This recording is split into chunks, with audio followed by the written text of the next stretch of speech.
தருமபுரி மாவட்டம் அரூர் அருகே மர்மமான முறையில் மூதாட்டி இறந்து கிடந்த நிலையில் புதிய திருப்பமாக கடன் பிரச்சினைக்காக கொலை செய்து நகைகளை அறுத்துச் சென்ற நபர் போலீசாரிடம் சிக்கியிருக்கிறார். திருடிய நகைகளை விற்றுவிட்டு ஆந்திராவுக்கு தப்பிச் சென்ற நபர் சிக்கியது எப்படி?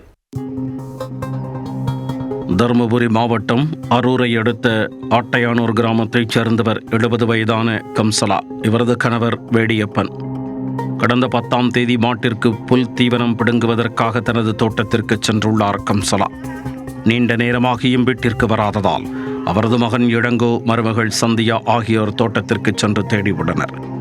அப்போது அருகில் சிவஞானம் என்பவரின் மரவள்ளி கிழங்கு தோட்டத்திற்கு செல்லும் ஒத்தையடி பாதையில் நெற்றியில் காயத்துடனும் மூக்கிலும் வாயிலும் ரத்தம் வந்த நிலையில் கழுத்து இறுகியது போல் மர்மமான முறையில் கம்சலா இறந்து கிடந்தார். அதைக் கண்டு பதறிப்போன குடும்பத்தினர் உடனே அரூர் போலீசாருக்கு தகவல் கொடுத்துள்ளனர். தகவல் கிடைத்த உடனே சம்பவ இடத்திற்கு மாவட்ட எஸ்பி மகேஸ்வரன் நேரில் சென்று ஆய்வு மேற்கொண்டார்.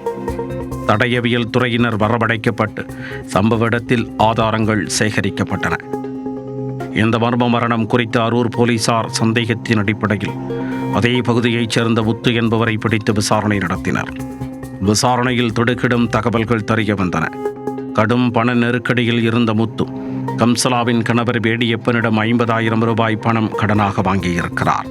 பணத்தை பெற்று பல நாட்களாகியும் திருப்பித் தராததால் வேடியப்பன் நெருக்கடி கொடுக்க ஆரம்பித்துள்ளார். இதனால் மன உளைச்சல் அடைந்த முத்து மூதாட்டி கம்சலாவின் கழுத்தில் இருந்த தங்க நகைகளை பார்த்ததும் அதை பறித்து விடுவது என்ற முடிவுக்கு வந்துள்ளார்.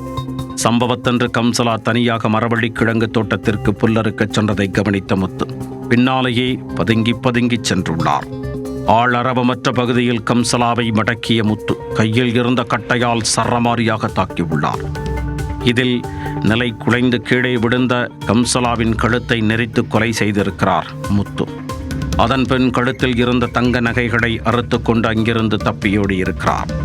திருடிய நகைகளை கடத்தூரில் விற்பனை செய்துவிட்டு ஆந்திராவுக்கு தப்பிச் சென்று தலைமறைவாகியிருக்கிறார். இதனைத் தொடர்ந்து முத்துவை காவல்துறையினர் கைது செய்து நகைகளை மீட்கும் முயற்சியில் ஈடுபட்டுள்ளனர். வாங்கிய கடனுக்காக மூதாட்டியை படுகொலை செய்து நகைகளை பறித்துச் சென்ற சம்பவம் அப்பகுதியில் பெரும் பதற்றத்தை ஏற்படுத்தியுள்ளது.